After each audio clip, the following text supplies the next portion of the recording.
L'or. Ah, il est dedans chercher de l'or. L'or. Nous sommes ici dans une mine d'or, près de Yamoussoukro, la capitale administrative de la Côte d'Ivoire.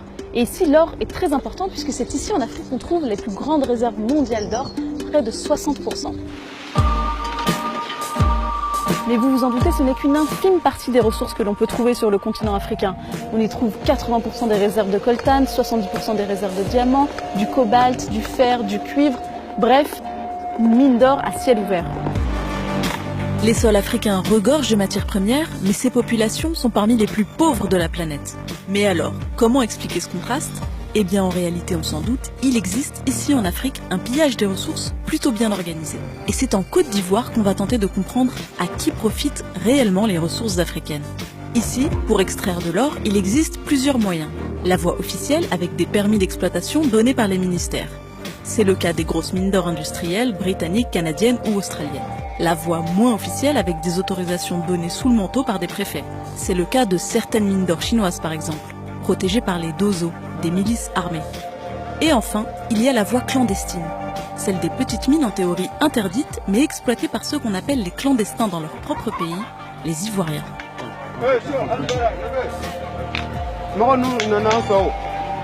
Faites sortir mon Canadien là, mon Canadien. Regardez dedans là, mon Canadien là. Envoyez mon Canadien là. Vous n'avez pas de matériel à part les... Non, on n'a pas de matériel, c'est le gaz. Tu vois, chacun se débrouille. C'est là quand on vient là, c'est ça, les femmes la prennent. On lave pour les laver encore, pour avoir du quoi à manger. Mais on a beaucoup de difficultés. Tantôt, on nous dit d'arrêter de travailler, le gouvernement nous menace là parce qu'on n'a pas de papiers. Bon, ça nous fatigue un peu dans le travail. Ici, en Côte d'Ivoire, les 4 principales mines d'or industrielles sont exploitées par des groupes étrangers. Un groupe britannique, Randgold, un groupe australien, Newcrest Mining, et un groupe canadien, Endeavour Mining. Pour la mine d'or détenue par le groupe britannique, par exemple, 89,7% des recettes de l'exploitation reviennent à Randgold. Seuls 10% reviennent à l'État ivoirien et 0,3% à des investisseurs extérieurs. C'est possible de lutter contre les entreprises à côté, les Chinois, les Anglais, Bon, on n'a pas su le même chemin parce que ce que nous gagnons, ça n'a rien à voir avec ce qu'eux cherchent. Nous, on cherche en haut et ils vont jusqu'en profondeur. Mais creuser les profondeurs n'est pas sans conséquences. L'exploitation minière détruit les sols et pollue les eaux. Nous quittons la mine d'or pour rencontrer les habitants du village voisin qui subissent depuis plusieurs années un véritable désastre écologique. La mine d'or chinoise rejette ses déchets dans le Bandama, l'un des plus longs fleuves de Côte d'Ivoire. Et aujourd'hui, il est devenu entièrement doré. On n'y trouve presque plus de poissons, ce qui a détruit l'économie locale et le travail des pêcheurs. On est ici à Bossokro, le village voisin de la mine d'or, qui était connu pour être un village de pêcheurs. Malheureusement, les pêcheurs aujourd'hui ne peuvent plus travailler puisque la mine d'or a complètement pollué le lac voisin. On est ici avec Aïssata Koulibaly, qui est l'une des vendeuses du village. Avant, c'était une place connue pour le poisson. Ouais. On gagnait beaucoup ici.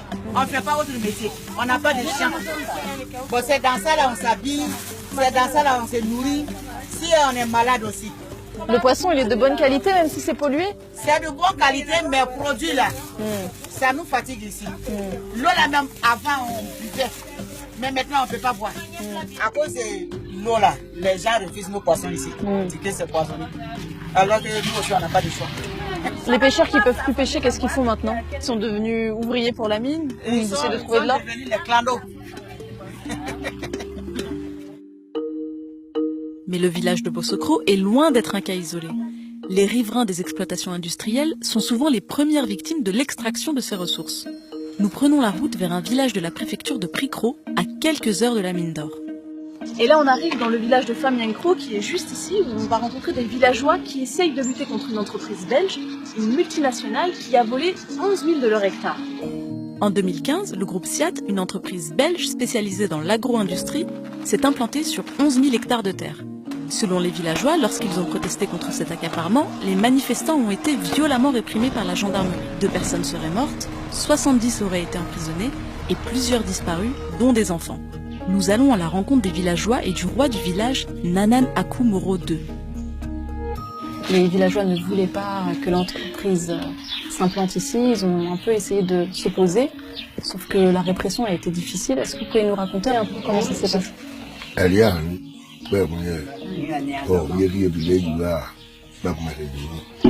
Donc ces terres, elles vous appartiennent à vous? Elles appartiennent au village? Mais ils ont acheté avec qui? Et vous utilisiez, c'était des terrains qui étaient utilisés pour l'agriculture, pour se nourrir? Et comment vous faites aujourd'hui?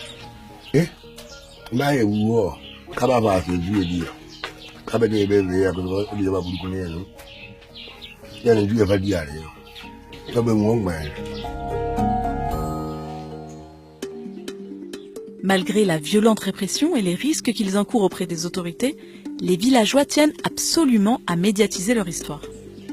Pourquoi est-ce que vous êtes contre les VA?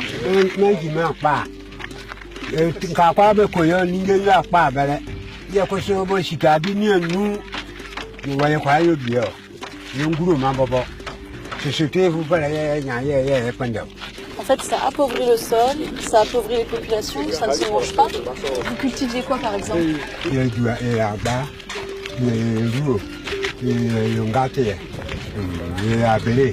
Donc il y avait une économie locale. On avait une économie spéciale pour nous-mêmes. Pour ce village, on a quelqu'un de soi-même. Enfin, on lutte à ce que nous ayons le terrain. C'est toute notre ambition. Ça. Si jamais nous avons le terrain demain ou bien après-demain, on saura ce qu'il faut faire. Vous voulez récupérer votre terrain? Voilà. C'est l'objectif, c'est qu'on vous rende votre terrain. Tous les villageois que nous avons rencontrés ont insisté sur l'aide que les médias pouvaient leur apporter. Ils savent que c'est aussi l'absence de couverture médiatique qui a permis ces abus. Vous allez nous présenter qui? Celle-là, c'est notre maman. C'est la doyenne? Ouais, c'est la doyenne qui ça. Bonjour. Elle aussi, elle a été en prison. C'est une femme qui est handicapée, totalement handicapée. Elle peut même pas marcher. Bonjour madame. Qu'est-ce qu'ils attendent de vous? Que tout le monde parte? Qu'est-ce qu'ils veulent en faisant tout ça? Que vous leur laissiez toutes les terres et que vous alliez ailleurs? C'est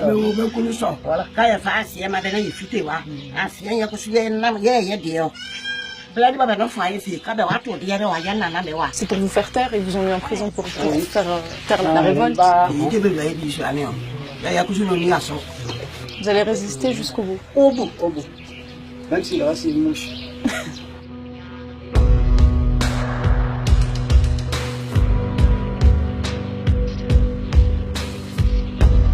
Là, on est avec Anderson Diedry, qui est journaliste ivoirien et qui a beaucoup travaillé sur la question de l'accaparement des terres.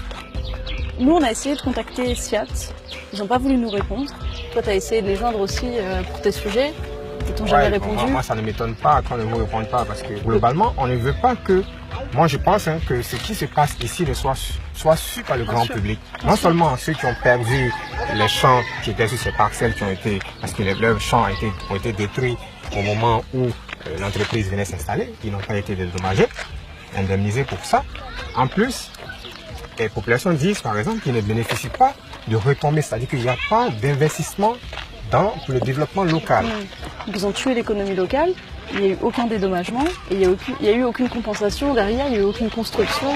L'investissement qui devait plutôt apporter le développement fait sortir la population de la pauvreté, créer des emplois, en train de créer un effet inverse. C'est-à-dire qu'au contraire, on est en train de créer davantage de pauvreté ici. Plusieurs questions sur les investissements étrangers se posent. Si lorsque des entreprises s'implantent, et notamment des entreprises étrangères, elles appauvrissent les populations locales, pourquoi le gouvernement les laisse faire? Direction Abidjan pour en parler avec la Banque africaine de développement. Et nous sommes ici à Abidjan, dans le quartier d'affaires, le Plateau, où nous allons rencontrer l'un des 7 vice-présidents de la Banque africaine de développement. Comment est-ce qu'on peut expliquer ce paradoxe entre la richesse des terres et la pauvreté des populations? Dans certains projets, comme les gros projets d'infrastructure, ces projets d'infrastructure appuient l'ensemble de l'économie. Nous avons 5 grandes priorités. La première priorité, c'est d'éclairer et d'alimenter l'Afrique en énergie. La seconde priorité, c'est de nourrir l'Afrique. Je vais parler des autres plus tard. Nourrir l'Afrique, feed Africa. Alors si je peux juste, pardon, parce que c'est très intéressant. Justement, on a rencontré, en fait, on est allé dans un village, parce que nourrir l'Afrique, c'est très important. Et donc, on est allé dans ce village de famille Nkro, où 11 000 hectares de terre ont été spoliés à ces villageois qui étaient contre, ont été donnés à une entreprise belge, Siat, qui cultive de l'EVA, donc du caoutchouc, qui ne se mange pas. Et donc aujourd'hui, justement, ces populations-là ne peuvent plus se nourrir. Elles ont essayé de manifester contre. Il y a eu des très graves répressions, il y a eu des morts, il y a eu des personnes emprisonnées. Et donc, là, typiquement, on a un cas où, très clairement, on a appauvri des populations qui ne peuvent plus se nourrir au profit d'une entreprise étrangère qui, elle, du coup, gagne de l'argent sans reverser quoi que ce soit à ces populations-là. Vous parlez d'un cas particulier bien sûr, que je ne connais pas. Donc, de manière générale, notre politique est l'inverse de ce que vous décrivez. Notre politique, c'est précisément de développer des chaînes de valeur locales et régionales. Nous sommes une banque et nous finançons par tous les projets. Ce projet-là, par exemple, il n'est pas financé par la Banque publique de développement. Ce projet SIAT, d'accord. Lorsqu'elles s'implantent dans des villages ou dans des villes, ces entreprises promettent des créations d'emplois. Pourtant, malgré une présence des investisseurs, les économies africaines sont celles qui souffrent du plus grand retard. Sur les 20 pays du monde qui ont le produit intérieur brut le plus faible, 17 sont africains. On l'a vu au fil de nos rencontres, les populations africaines sont privées d'une grande partie de leurs revenus.